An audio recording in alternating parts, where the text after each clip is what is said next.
கதிரு வண்டிய ஓட்டிக்கிட்டு இருக்காரு. அப்ப கதிரு பின்னாடி உட்கார்ந்துகிட்டு இருக்க பொண்ணு சொல்லுது, எனக்கு பயமா இருக்கு, என்னைய வீட்டிலேயே கொண்டு போய் விட்டுருங்க. என்னப்பா பேசுற? நீ கூட வரலாட்டி மத்தவங்க எல்லாம் வருத்தப்பட மாட்டாங்களாப்பா? யாராவது வர்றாங்களா இல்லையான்னு தெரியலையே. கவலைப்படாத, நம்ம பிளான் பண்ணபடி 6 பேரும் தான் போறோம். அதுக்கு அந்த பொண்ணு சொல்லுது, உங்க மேல எனக்கு நம்பிக்கையே இல்லை. நானே கவிதாவுக்கு ஃபோன் பண்றேன். இந்த பொண்ணு கிட்ட இருந்து போனை வாங்குறாரு. ஏன் என் போனை புடுங்குன? என் போனை கொடு. சுபா, கொஞ்சம் அமைதியா இரு. சுபா, நீ போன் பண்ண மாட்டேன்னு சொல்லு, நான் போனை கொடுக்கறேன். ஏன்டா நான் போன் பண்ணக்கூடாது? சுபா, நீ போன் பண்ணேன்னா சர்ப்ரைஸ் போயிடும். 2 பேரும் என்ன சர்ப்ரைஸ் கொடுக்க போறீங்க எனக்கு? இதுக்கு மேல சுபா கிட்ட உண்மையை மறைக்க வேணாம், பயந்துட போறா. உண்மையை சொல்லிடுவோம். அவங்க 3 பேரும் உனக்கு முன்னாடியே சர்ப்ரைஸா மதுரைக்கு போயிட்டாங்க. எதுக்கு? உனக்கு சர்ப்ரைஸ் கொடுக்கதான். இதுல என்ன சர்ப்ரைஸ் இருக்க முடியும்? ப்ரொஃபசர் கூட இவ்வளவு கேள்வி கேட்க மாட்டாங்க. சுபா இவ்வளவு கேள்வி கேட்கிறா பாரு. டிரைவர் ப்ரோ, கொஞ்சம் வண்டியை நிறுத்துறீங்களா? என்னப்பா, ஏதாவது வாங்கணுமா? இங்க பக்கத்துல எதுவும் கடை இல்லையே. ஹலோ, நாங்க நிறுத்த சொல்றோம் வண்டிய. நாங்க சொல்றத நீங்க செஞ்சா போதும். அதிரு வண்டியை நிப்பாட்டுறாரு. பழனிவேலு கோடவுன்ல உட்கார்ந்துகிட்டு இருக்காரு. அப்ப பாண்டியன் வர்றாரு. பாண்டியன் யோசனையிலே இருக்காரு. அப்ப பழனிவேல் கேக்குறாரு, வேலை விஷயமா மயில் கிட்ட சொல்லிட்டீங்களா? தான், நான் சொல்லிட்டேன்டா. பழனி, சின்ன வயசுல உங்க அக்காவுக்கு ஏதாவது ஆசை இருந்துச்சா? தான், அது நிறைய இருந்துச்சு. நீங்க எதை பத்தி கேக்குறீங்க? பழனி, ஏதாவது வேலைக்கு போகணும்னு ஏதாவது ஆசை இருந்திருக்கா? நீங்க அதை கேக்குறீங்களா? ஆமா மச்சான், அக்காவுக்கு டீச்சர் வேலைக்கு போகணும்னு ரொம்ப ஆசை. சின்ன வயசுல விளையாடணும் அப்படின்னு நினைச்சா கூட டீச்சர் விளையாட்டு தான் விளையாடும். எங்க ஆத்தாவோட புடவைய சுத்திக்கிட்டு நான் டீச்சரு டீச்சருன்னு ஒரு குச்சியை வச்சு எல்லாரையும் அடிச்சு சொல்லி கொடுத்துக்கிட்டு இருக்கோம். பழனி, இதெல்லாம் ஏன்டா என்கிட்ட முன்னாடியே சொல்லல? மச்சான், ஏன் கேக்குறீங்க? என்னாச்சு மச்சான் உங்களுக்கு?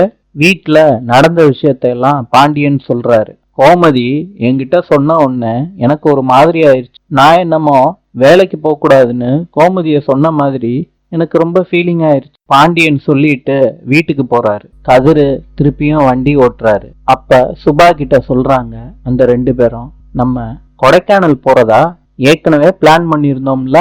அப்படியே பேசிக்கிட்டு இருக்கப்ப, ப்ரோ, ஏதாவது கடை இருந்துச்சுன்னா நிறுத்துறீங்களா? கதிர் சொல்றாரு, கடை வந்துச்சுன்னா நிறுத்துறேன். கதிரு பழக்கடை கிட்ட நிப்பாட்டுறாங்க. 2 பேரும் இறங்கி பழத்தை வாங்குறாங்க. கதிரு சொல்றாரு, அவங்க நடவடிக்கை எதுவுமே சரியில்லையம்மா அப்படின்னு அந்த பொண்ணு கிட்ட கேக்குறாங்க.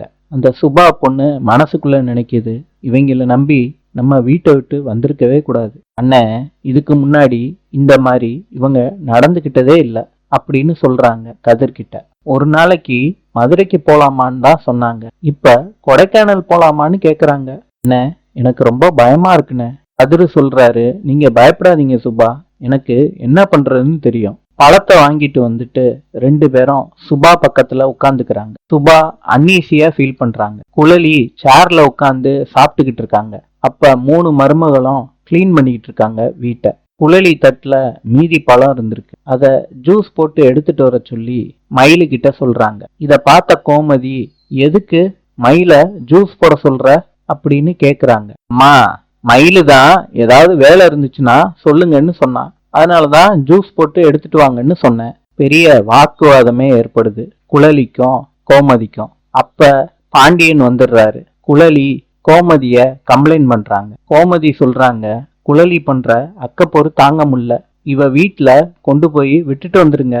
கோமதி, அது விஷயமா பேசுறதுக்கு தான் நான் இப்ப வந்தேன். கோமதி சொல்றாங்க, மயிலு, நீ சமையல் ரூம்ல வேலைய பாரு, நீங்க 2 பேரும் மயிலுக்கு உதவியா இருங்க சொல்றாங்க. 3 பேரும் கிளம்பி சமையக்கட்டுக்கு போறாங்க. குழலிக்கு பாண்டியன் அட்வைஸ் பண்றாரு. அட்வைஸ் பண்ணிக்கிட்டு இருக்கும் போது குழலியோட ஹஸ்பண்ட் வந்துடுறாரு. குழலி கிட்ட புரியும்படியா சொல்லிட்டேன் மாப்ள, மேட்டு குழலி சண்டையெல்லாம் போட மாட்டா, பொறுப்பா நடந்துப்பா. மாப்ள, நீங்க கூட்டிட்டு போங்க. குழலி சொல்றாங்க, நான் எங்கேயும் போல, இங்கதான் இருப்பேன். கோமதி சொல்றாங்க, உங்க அப்பா பேசுனது உனக்கு மண்டையில வரலையா? ஒழுங்கா மாப்பிள்ள கூட கிளம்பி போ. நான் போக மாட்டேன். குழலி, அப்பனா வேற எங்கேயாவது போ, இந்த வீட்டுல உனக்கு இடம் இல்ல. குழலி சொல்றாங்க, அப்பா பாத்தீங்களான்னு. கோமதிக்கு கடுப்பாயி குழலிய அடிக்கிறாங்க. கோமதி சொல்றாங்க, மாப்பிள்ள, குழலியால எந்த பிரச்சனையும் வராது. பாண்டியனும் சொல்றாரு, குழலி ஏதாவது பிரச்சனை பண்ணா நான் வந்து பேசி சமாதானப்படுத்துறேன் அப்படின்னு சொல்லி குழலிய மாப்பிள்ளை கூட அனுப்பி விடுறாங்க. 3 மருமக முன்னாடி கோமதி சொல்றாங்க, தேவையில்லாம நாடகம் போட்டா இப்படிதான் அடிப்பேன். ராஜி சொல்றாங்க, கரெக்டத்த. கோமதி கேக்குறாங்க மயிலு கிட்ட, நீ இன்னும் கிளம்பலையா? நான் டக்குன்னு கிளம்பிடுறேன். மீனா ராஜி கிட்ட சொல்றாங்க, நம்மளும் கொஞ்சம் உஷாரா தான் இருக்கணும். நாளை சந்திப்போம்.